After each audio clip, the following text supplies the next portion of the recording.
Andhra Pradesh deputy CM Pawan Kalyan మహాకుంభమేళాలో కుటుంబ సమేతంగా పుణ్యస్నానాలు చేసిన ఫోటోలను మార్ఫింగ్ చేయడంపై తూర్పుగోదావరి జిల్లాలో కేసు నమోదైంది. కొందరు ఆకతాయిలు మార్ఫింగ్ చేయడంపై సీతానగరం పోలీస్ స్టేషన్లో కేసు నమోదు చేశారు.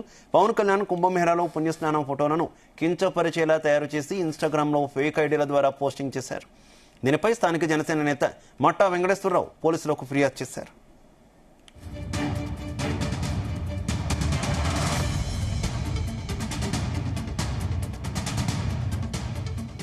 తక్షణం స్పందించిన పోలీసులు BNS 66E సహా ఐటీ యాక్ట్ సెక్షన్ల కింద కేసు నమోదు చేసి నిందితుల కోసం గాలిస్తున్నారు.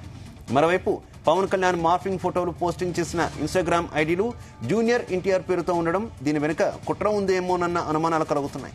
సామాజిక మాధ్యమాలలో అడ్డగోలుగా పెట్టే పోస్టులపై ప్రత్యేక నిఘా ఉంచామని, అటువంటి వారిని గుర్తించి కేసులు నమోదు చేస్తామని, వారిపై చట్ట ప్రకారం కఠిన చర్యలు తీసుకుంటామని తూర్పుగోదావరి జిల్లా SP Shri D Narasimha Kishore IPS హెచ్చరించారు.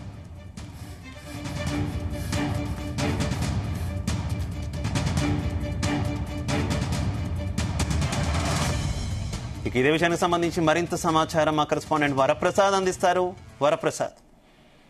శివ, ఆంధ్రప్రదేశ్ లో ఈ సోషల్ మీడియా పోస్టింగ్లు, అనుచిత పోస్టింగ్లకు సంబంధించిన నేరాలు కొంతవరకు తగ్గాయని చెప్పి భావిస్తున్న క్రమంలో తూర్పుగోదావరి జిల్లాలో చోటు చేసుకున్న ఈ ఘటన సంచలనంగా మారింది. ఈ మంగళవారం అంటే 3 రోజుల క్రితం డిప్యూటీ సీఎం పవన్ కళ్యాణ్ కుటుంబ సమేతంగా ప్రయాగ్రాజ్ కుంభమేళలో పుణ్యస్నానం చేసి ఆచరించిన ఆ ఫోటోలను కూడా కొంతమంది ఆకతాయిలు మార్ఫింగ్ చేయడం జరిగింది. అయితే ఇందులో చూస్తే కనుక తూర్పుగోదావరి జిల్లా సీతానగరం చెందిన కొంతమంది దీన్ని మార్ఫింగ్ చేసి ఇన్స్టాగ్రామ్ లో పోస్ట్ చేసినట్టుగా కూడా గుర్తించిన అక్కడ స్థానిక జనసేన మండల ఇన్ఛార్జ్ వెంకటేశ్వరరావు పోలీసులు ఫిర్యాదు చేయడంతో నిన్ననే కేసు కూడా నమోదు కావడం జరిగింది. దీన్ని జిల్లా ఎస్పీ నరసింహ కిషోర్ కూడా చాలా సీరియస్ గా తీసుకుని ఇప్పటికే సాంకేతిక పరిజ్ఞానంతో కూడా ఈ నిందితులు ఎవరో కూడా గుర్తించేందుకు కూడా ప్రయత్నిస్తారు. అయితే ఇందులో మరొక కీలకమైన విషయం, ఏదైతే ఈ ఫేక్ ఐడియాగ్రామ్ లో పోస్ట్ చేశారో ఆ ఐడియాలన్నీ కూడా జూనియర్ ఎన్టీఆర్ పేరుతో ఉండడం అనేది కూడా మరొక దీన్ని ఒక కుట్ర ఉందాము అని చెప్పి కూడా ఒక అనుమానం అయితే వ్యక్తమవుతున్నాయి. ఇందులో ఈ 3 ఐడీలు కూడా ద లోన్ గుల్ఫ్, విశ్వక్ తారక్, అదేవిధంగా ఎన్టీఆర్ భక్తుడు, అదేవిధంగా భార్గవ్ ఆర్, ఈ మొత్తం ఈ 3 పేర్లతో ఉన్న ఈ ఐడీలు కూడా గుర్తించడం జరిగింది. అయితే ఈ 3 కూడా దాదాపుగా ఫేక్ ఐడీలుగానే పోలీసులు కూడా భావిస్తున్న పరిస్థితి అయితే ఉంది. ఇన్స్టాగ్రామ్ అంటే సాధారణంగా యువత ఇన్స్టాగ్రామ్స్ ఎక్కువగా యాక్టివ్ ఉంటూ ఉంటారు. అయితే ఇందులో చూస్తే కనుక ప్రస్తుతం ఈ 3 కూడా యాక్టివిటీ లో లేవు. కాబట్టి ఉద్దేశపూర్వకంగా ఎవరైనా ఈ ఐడీల ద్వారా క్రియేట్ చేసి రెచ్చగొట్టేందుకు కూడా రాజకీయ పరంగా గాను, లేదంటే ఇటు ఫ్యాన్స్ పరంగా గాను రెచ్చగొట్టేందుకు ఈ పోస్టింగ్లు చేశారా అని చెప్పి కూడా భావిస్తారు. అది ఇందులో రాజకీయ ఏదైతే కుట్ర దాగుందో, లేదంటే ఎవరైనా స్థానికంగా గొడవలు సృష్టించేందుకు ఇలా చేశారని చెప్పి కూడా పోలీసులు అనుమానం వ్యక్తం చేసి ఆ క్రమంలో సాంకేతిక పరిజ్ఞానంతో మొత్తం ఐడీలు ఎవరు క్రియేట్ చేశారో దానికి సంబంధించిన అడ్మిన్లు ఎవరో ఇవన్నీ కూడా అదైతే గుర్తించేందుకు కూడా ప్రయత్నిస్తున్న పరిస్థితి అయితే ఉంది. అది ఇక్కడ చూస్తే కనుక ఈ కుంభమేళలో పుణ్యస్నానం అనేది కూడా చూసిన తర్వాత ఏదైతే డిప్యూటీ సీఎం పవన్ కళ్యాణ్ తన భార్య అనా కొడిగల, అదేవిధంగా కుమారుడు అఖిరానందన్, దర్శకుడు త్రివిక్రమ్ శ్రీనివాస్, ఈ వీరు కుటుంబ సమేతంతో పాటు ఆయన స్నేహితుడు త్రివిక్రమ్ శ్రీనివాస్ తో కూడా కుంభమేళలో పుణ్యస్నానం ఆచరించి, అదేవిధంగా అక్కడ గంగానది ప్రయాగరాజ్ వద్ద హారతి ఇవ్వడం, ఇవన్నీ కూడా చాలా ఏదైతే ఫ్యాన్స్ కావచ్చు, లేదంటే ఇటు సనాతన ధర్మవాదులు కూడా చాలా ఆనందించిన పరిస్థితి ఉంది.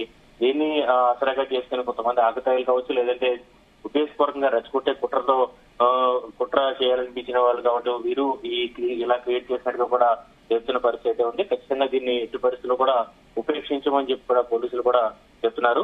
ఇందులో చూస్తే కనుక గత కొన్ని నెలల క్రితమే వాస్తవంగా పవన్ కళ్యాణ్ పిఠాపురం వేదికగా ఇచ్చిన ఒక వార్నింగ్ తోనే ఈ పోలీసులు అలర్ట్ అయ్యారనే వాదన కూడా ఉంది. గత నుంచి కూడా కొంత దృష్టి పెట్టినప్పటికీ కూడా తాను హోంమంత్రిగా బాధ్యత చేపడితే మాత్రం పరిస్థితి ఇంకో రకంగా ఉంటుందని చెప్పి కూడా కొన్ని నెలల క్రితం పవన్ కళ్యాణ్ ఇక్కడ పిఠాపురం నుంచి కూడా ఒక సీరియస్ వార్నింగ్ ఇచ్చిన క్రమంలోనే పోలీసులు రాష్ట్ర వ్యాప్తంగా కూడా ఈ సోషల్ మీడియాలో గతంలో చేసిన నేరాలు కావచ్చు, ప్రస్తుతం చేసిన నేరాలు కావచ్చు కూడా ఉక్కుపాదం మోపారు.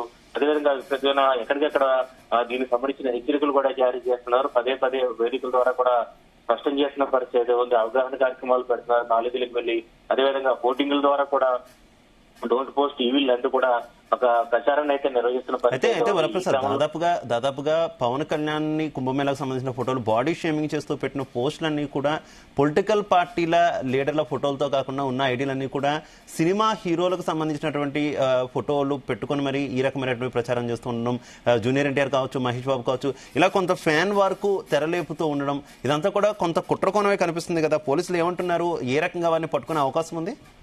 ఖచ్చితంగా, ఎందుకంటే ఇప్పుడు ప్రస్తుతం మనం అనుకున్న ఈ 3 ఐడీస్ కూడా జూనియర్ ఎన్టీఆర్ పేరుతో ఉండడం అనేది కూడా ఏదైతే చాలా ఆసక్తికరంగా చెప్పుకోవచ్చు, చాలా కీలకమైన విషయంగా కూడా చెప్పుకోవచ్చు. ఇందులో చూస్తే కనుక ఇన్స్టాగ్రామ్ ఐడీస్ మొత్తం 3 కూడా ప్రస్తుతం ఏదైతే ప్రస్తుతం పనిచేయట్లేదని చెప్పి కూడా పోలీసులు కూడా చెప్తున్న పరిస్థితి అయితే ఉంది. కాబట్టి దీనికి సంబంధించిన అడ్మిన్ సాంకేతిక పరిజ్ఞానం ద్వారా ఏదైతే మరింత దర్యాప్తు చేపడితే దీన్ని ఎవరు క్రియేట్ చేశారు, ఎవరు ఆపరేట్ చేశారు అన్నది కూడా తెలిసే అవకాశం అయితే ఉంది. అయితే ఇందులో చూస్తే కనుక ఫ్యాన్ వార్, మీరు అన్నట్టుగా కూడా ఫ్యాన్ వార్ కూడా దారి తీయాలని చెప్పుకోవడం. ఎందుకంటే ప్రస్తుతం ఉన్న ప్రశాంతమైన పరిస్థితుల్లో వాస్తవంగా అటు పవన్ కళ్యాణ్ తో అదేవిధంగా జూనియర్ ఎన్టీఆర్ ఇద్దరి మధ్య కూడా చాలా స్నేహపూర్వకమైన సంబంధాలు ఉన్నాయి. ఎలాంటి విభేదాలు కూడా గతంలో కూడా లేవు. ఈ నేపథ్యంలో జూనియర్ ఎన్టీఆర్ పేరుతో ఈ ఐడీలు క్రియేట్ ఈ బాడీ షేమింగ్ సంబంధించిన ఫొటోస్ కావచ్చు, లేకపోతే రీల్స్ కావచ్చు కూడా పోస్ట్ చేసిన క్రమంలో మళ్ళీ రీపోస్ట్ గా జన సైనికులు కావచ్చు, పవన్ కళ్యాణ్ ఫ్యాన్స్ కావచ్చు తిరగబడితే మరింతగా సామాజికంగా కూడా అలజడి పరిస్థితులు తలెత్తే అవకాశం అయితే ఉంది. అయితే వ్యవహారం అక్కడ వరకు వెళ్లకుండా పోలీసులు ఖచ్చితంగా దీనిపై సీరియస్ గా దృష్టి సారించినట్టుగా చెప్తున్నారు. ప్రత్యేక టీం జిల్లా ఎస్పీ నరసింహకిషోర్ ఆదేశాలతో ప్రత్యేక టీం, ఐటీ టీం కూడా దీనిపై పనిచేస్తున్నారు. అయితే త్వరగా దీనికి సంబంధించిన కేసుని దర్యాప్తు అయితే కొలికి తేవాల్సిన అవసరం అయితే ఉంది. ఎందుకంటే దీనిపై అపోహలు కూడా క్రియేట్ అయ్యే అవకాశం అయితే ఉంది. ప్రస్తుతం డిప్యూటీ సీఎం గా పవన్ కళ్యాణ్, అదేవిధంగా చాలా పాన్ ఇండియా హీరోగా కూడా జూనియర్ ఎన్టీఆర్ కూడా ఎవరు పనిలో ఉన్నారు. ఈ క్రమంలో ఈ ఇరువురు ఫ్యాన్స్ మధ్య ఒక వార్ సృష్టించేందుకు కూడా ఇలాంటి కుట్రలు జరిగే అవకాశం లేకపోలేదని చెప్పి కూడా. అయితే గతంలోనే రాష్ట్రంలో ఎన్డీఏ ప్రభుత్వం అధికారంలోకి వచ్చిన కొత్తలోనే మార్ఫింగ్ ఫోటోల మీద, ఇతరులను కించపరిచేలా ఉన్నటువంటి ఫోటోల మీద చర్యలు తీసుకుంటాం, అలాగే మా పర్యవేక్షణ ఉంది, ఎప్పటికప్పుడు అబ్జర్వ్ చేస్తున్నాను పోలీసులు ప్రకటించారు కదా. మళ్ళీ తాజాగా ఈ ఒరవడి కొంత ఎక్కువ అవుతున్నటువంటి పరిస్థితి ఏంటి? పోలీసుల నిఘా మీద కూడా కొన్ని అనుమానాలు వస్తున్నాయి, ఏమనుకోవాలి? అది పోలీసుల వరకు అయితే మాత్రం స్పష్టమైన హెచ్చరికలు జారీ చేస్తున్నారు. ఏపీలో ఇటీవల కాలంలో జరిగిన అరెస్టులు కూడా ఇప్పుడు గతంలో కూడా చోటు చేసుకోలేదు. చాలా మందిని సోషల్ మీడియాలో గతంలో వైసీపీ ప్రభుత్వంలో ఉన్నప్పుడు సోషల్ మీడియాలో యాక్టివ్ గా ఉన్న వైసీపీ అనుకూలమైన వ్యక్తులు కావచ్చు అనేక మందిని కూడా అరెస్టులు చేసిన పరిస్థితి అయితే ఉంది. స్వయంగా దర్శకుడు రామ్ గోపాల్ వర్మ లాంటి వారిని నోటీసులు ఇచ్చి పోలీస్ స్టేషన్ కూడా పిలిపించిన పరిస్థితి అయితే ఉంది. అయినప్పటికీ కూడా కొంతమంది దీనిపై ఈ విషయంలో ఈ పోలీసుల హెచ్చరికలను ఖాతరు చేయట్లేదని చెప్పి అర్థమవుతుంది. ఎందుకంటే పదే పోలీసులు చెప్తున్నారు, అదేవిధంగా ప్రచారాలు కూడా చేస్తున్నారు. ఇదైతే ఎక్కడ కూడా ఈ రోడ్ పోస్ట్ టీవీలను కూడా ఒక నినాదాన్ని కూడా తీసుకొచ్చి ఖచ్చితంగా దీనిపై చర్యలు ఉంటాయి. ఎందుకంటే గతంలో ఐపీసీ సెక్షన్ అదేవిధంగా ఇప్పుడు బిఎన్ఎస్ గా మారిన తర్వాత మరింత కఠినమైన శిక్షలు ఉన్నాయి.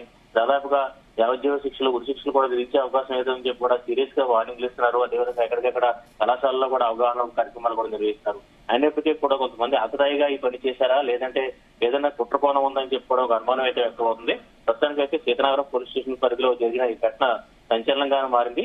దీనిపై జన సైనికులు మాత్రం కొంత సంయమనంగానే ఉన్నారని చెప్పుకోవచ్చు. ఎందుకంటే అక్కడ స్థానిక మండలి ఇన్ఛార్జ్ మట్టా వెంకటేశ్వర ఆధ్వర్యంలో పోలీసులకి కూడా కంప్లైంట్ చేయడం జరిగింది. ఆ క్రమంలోనే పోలీసులు కేసు నమోదు చేసి దర్యాప్తు కూడా చేస్తారు. ఇది చాలా సీరియస్ విషయం కాబట్టి స్వయంగా జిల్లా ఎస్పీ నరసింహకిషోర్ కూడా రంగంలో దిగి దీన్ని ఖచ్చితంగా త్వరగానే దీన్ని పట్టుకుంటామని చెప్పి కూడా చెప్తున్నారు. అదేవిధంగా మరోసారి ఇలాంటి ఘటనలు జరిగితే మాత్రం ఉపేక్షించేది లేదని చెప్పి కూడా స్పష్టం చేసిన పరిస్థితి గురించి. Okay, thank you.